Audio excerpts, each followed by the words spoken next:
Dear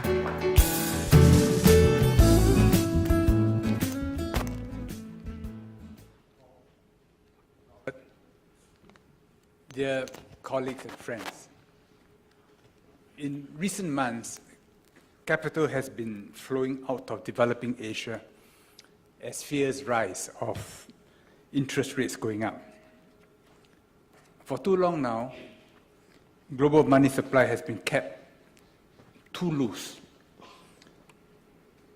as a result of which we have a perverse situation today.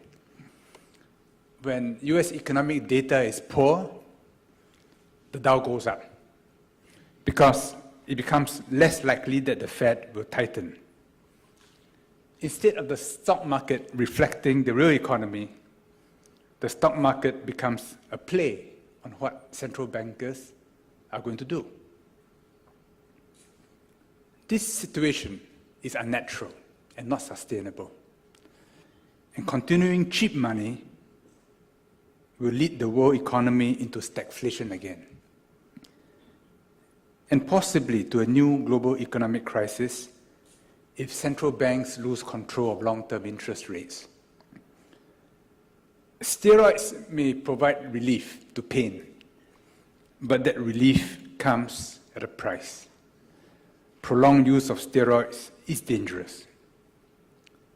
It is not possible to predict how long or deep that crisis, if it comes, will be. But if we look forward, at the end of the crisis, when growth resumes, the shift of the global economy to Asia will become even clearer. And that's the key point that I want to make today. No serious economy, for example, doubts that China will overtake the US as the world's largest economy by mid-century, and this is a very conservative estimate. Despite the present capital outflow, the growth story in Asia has still a long way to run. China, for example, is only half urbanized. Regardless of what happens economically or politically, urbanization in China will continue, roughly at 1 percentage point a year. And so too with the rest of Asia. This is a powerful trend which can only be aborted by nuclear war or global pandemic. The quality of urbanization will of course depend on the quality of governance. So in some cases, like in China, it's quite orderly. In other places, it can be higgledy-piggledy. But whatever the quality of urbanization, the scale of it is huge because the combined population of East, Southeast, and South Asia is more than half the world's population. So we're talking about big numbers here. With the IT revolution, the flow of knowledge to Asia is a flood. Hundreds of millions will join the global marketplace by moving into the cities. Growth means a more complex division of human labor in the economy. It means greater movement of information, money, goods, and services. It means logistics. Logistics is the lifeblood of any economy. Those of us in the industry see firsthand the way the blood is flowing and what's in the blood. Like viewing an angiogram of the economy. We see trends ahead of production data. Whether the economy goes up or down, you are likely to see it first. And for this reason, economic forecasters consider logistics data as important forward indicators. The biggest story in global logistics today is the growth of Asia. Asia, from being a producer of manufactured goods, is increasingly becoming also a consumer of manufactured goods. In the past, MNCs treated non-Japan Asia as a peripheral market and were often content to let others be the agents. Today, we see more and more of them taking back their agencies as Asia becomes their core growth market. No MNC can afford to be without a China strategy. We are seeing Asian logistics evolving rapidly from the transportation of manufactured goods to the West and Japan to one which is two-way, in fact, multi-way. As Asian middle-class consumption grows, distribution into Asian cities will become more complex. Asian 3PL will become more prominent. As Asian 3PL develops, Asian logistics companies will play more important roles. Each country, each region has its own peculiarities. Knowledge of local conditions is always critical. Every border crossing is a challenge, sometimes a nightmare. Intra-Asian trade continues on an upward trend. ASEAN-China will soon reach $500 billion a year. The integration of the economies of ASEAN and China has brought Southeast Asia and China much closer together, despite disputes over territorial claims in the South China Sea. The land links between ASEAN and China are improving year by year. The borders between ASEAN and China and within ASEAN have become considerably more open.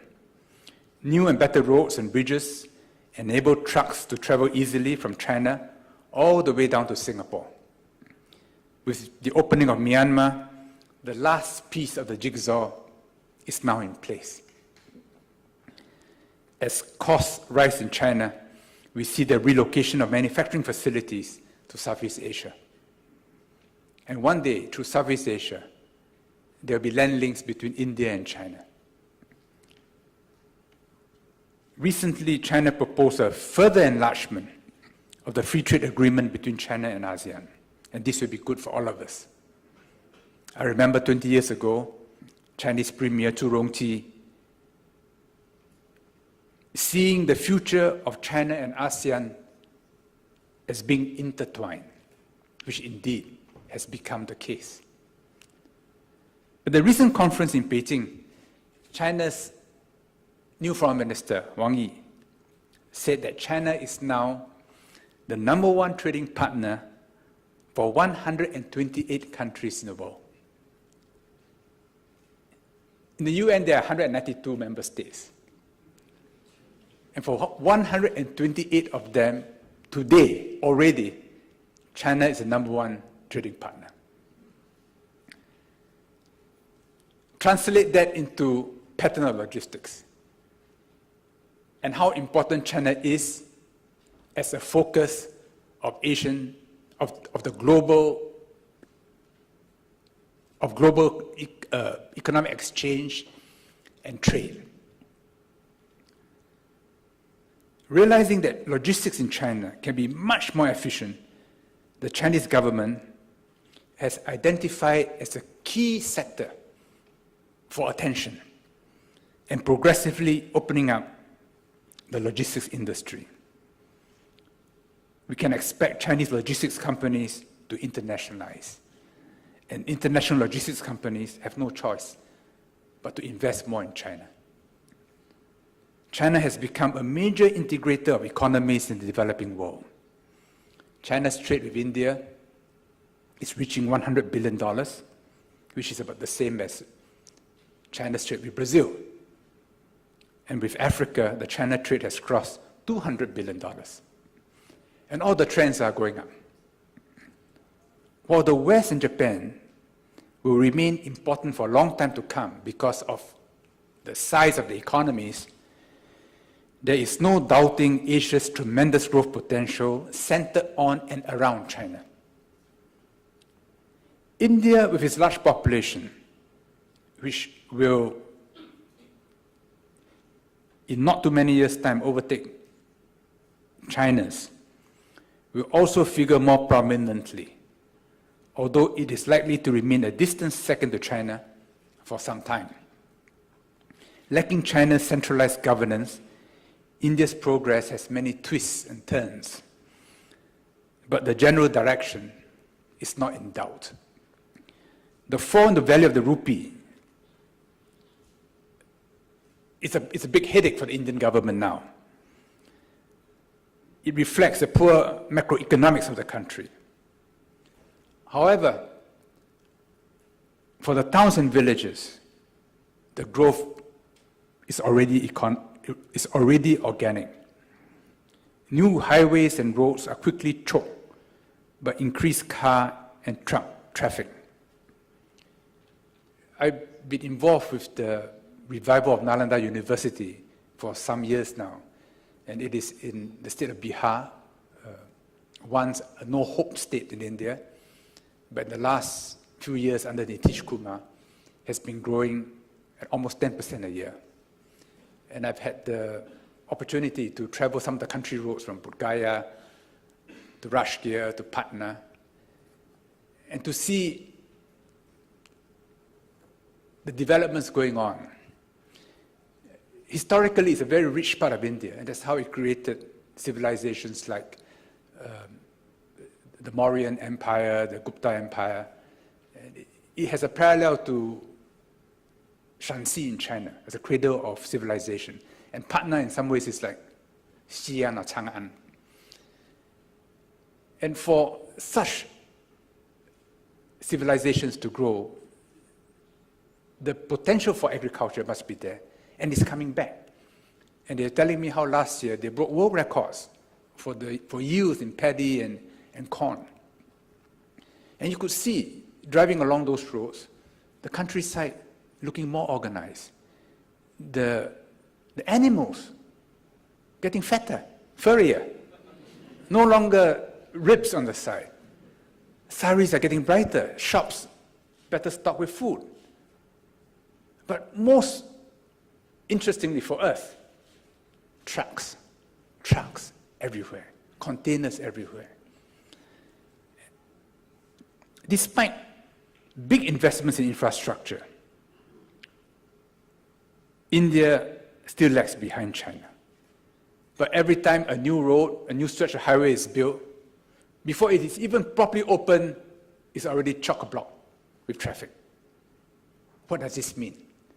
It means that the economy is growing. The reality of Indian politics is impossible to change, hard to change. India, to begin with, is much less homogeneous than China, and power has shifted irreversibly from the center to the states. And coalition politics in India has become the norm.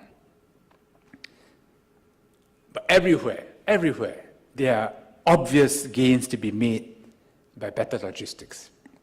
For us in this business, India is tough, but that also means opportunities for those who persist. One of the easiest and quickest ways for governments to improve the lives of ordinary people is by improving logistics efficiency within the country and with the outside world. Farmers will benefit from less spoilage and better prices. Workers will benefit from higher labor rates, which globalization opens to them. The fall in the value of the Indian rupee, for example, will improve India's international competitiveness, provided the logistics bottlenecks are decongested. Consumers everywhere will benefit from cheaper access to a wider range of products and services. Judicious deregulation by governments will encourage more investments into ports, airports, free trade zones, rail depots, warehouses, cold chains, and other facilities. For archipelagic Southeast Asia, particularly Indonesia and the Philippines, inefficient coastal shipping and inter-island ferry services are stunting economic development, unnecessarily holding back economic growth, which can benefit millions of people. Today, logistics costs are much higher in archipelagic Southeast Asia than in mainland Southeast Asia. Border crossings should be made easier. Opening a border is like throwing a bridge across a river. Immediately, both sides benefit, except those with local monopolies, whose monopolies are thereby broken. I remember a Japanese consultant telling us and foreign ministers, we were on a trip from Chiang Rai across, no, we flew from Bangkok to Mukdahan in Thailand. Then we crossed the Savanaket, across a bridge built by Australia, then across Laos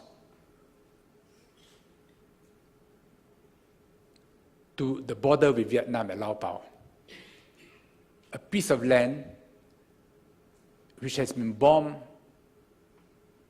which saw more bombs drop than probably all of Europe during the Second World War, into Quang Tri province.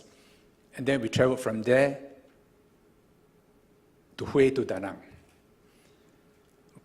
Now, with peace, you could never imagine the kind of slaughter there was once upon a time. We had a Japanese consultant with us, and he said, yes, you need better roads and bridges, but he said it takes more time. It takes less time to cross Laos from Thailand to Vietnam than it takes to cross the border from Laos to Vietnam. His point to us as ministers at the time was, for goodness sake, simplify the procedures, open up the borders, and you will add benefits to everybody. And in this area, I believe the ASEAN governments have done a lot, and we need to continue to do much more. But we're beginning to see progress. A few months ago, I was told, between Vietnam and China, they now allow so many trucks a year to go across. Vietnamese trucks all the way to Shenzhen, and Chinese trucks all the way into Vietnam to a point between the border and Hanoi. And as confidence builds up, maybe we will see much more cross-border trucking, and not containers having to be moved from one truck to another as they cross a border. This is not to say that Asia can have open borders like the European Union. I don't think it will happen, and not realistic. But as tariffs come down, controls can be relaxed. And we must, of course, always be watchful for contraband and be on guard against terrorist activities. For air cargo in particular, conforming to high security standards is critical. And governments which are quick to meet new security requirements gain a competitive advantage for their economies. In many areas, governments have to work together with a high degree of cooperation to reduce friction and enhance security at the same time. And we in the industry have to be part of this process. Opening up logistics channels is like clearing blockages in our arteries and growing new blood vessels. The freer the blood flows, the healthier the organs and the entire body will be. At the same time, we need the logistics network to be secure and robust against natural disasters and deliberate human attacks. The way the human body needs antibodies to fight disease and infection. So logistics channels have got to be open, but they've got to be safe. And the more we're able to do this, the quicker the lives of ordinary people will improve. In much of Asia today, logistics expenditure as a percentage of GDP is 2 to 3 times that in developed countries, 2 to 3 times. That's the margin we have. And that's the potential for growth in our industry. Much gain to be made. We're in industry which will grow for years to come. And to reinforce the point made by Robert earlier, I hope more talented and creative young men and women will join our ranks. One important reason to bring more young people into the industry is the importance of IT. At every point in the chain, IT can improve the quality and efficiency of logistics, from the factory to the supermarket, from the forklift operator to the courier developing parcels to the home. E-commerce is exploding in Asia. China's e-commerce has already overtaken that of the US. And these are still early days. And very few are able to make money from e-commerce at this present point in time. But e-commerce is the wave of the future in one form or another. And those who are not prepared to move into it will be cast aside. And in this area, we do need younger professionals to take the lead because they are much more familiar with technology and much able to exploit the opportunities that are open. And from the defensive point of view, e-commerce systems can also be very vulnerable to hackers. And for e-commerce to flourish, there must both be positive efforts at making things happen and also efforts to ensure security. And as with all economic transactions, there must be trust. It's going to be a field which will grow much bigger, be much more differentiated, different aspects to be gone into, and specialization is inevitable at different points in the supply chain and for different aspects of it. A quiet but relentless revolution in logistics is taking place, with IT seeping day by day, month by month, year by year, into every aspect of our business. To attract young talent into an industry which is not generally, or not yet generally considered glamorous, we need to mount special efforts. We need management trainee schemes, supportive HR policies, and many other programs and incentives to make it worthwhile for young people to say, look, yes, there are enough in this industry for me to fulfill my life's dreams. And with the re-emergence of Asia on the global stage, the logistics industry does offer a wide range of attractive career options, especially in our part of the world. Paul Lim and Supply Chain Asia have the foresight to anticipate this future. Thank you, Paul, and your team for all your tremendous work. And Paul tells me that Robert has been absolutely wonderful in the way you have supported him and his colleagues. And I thank you all for inviting me, a newcomer, into the industry. I feel greatly honored to join all of you today. Thank you.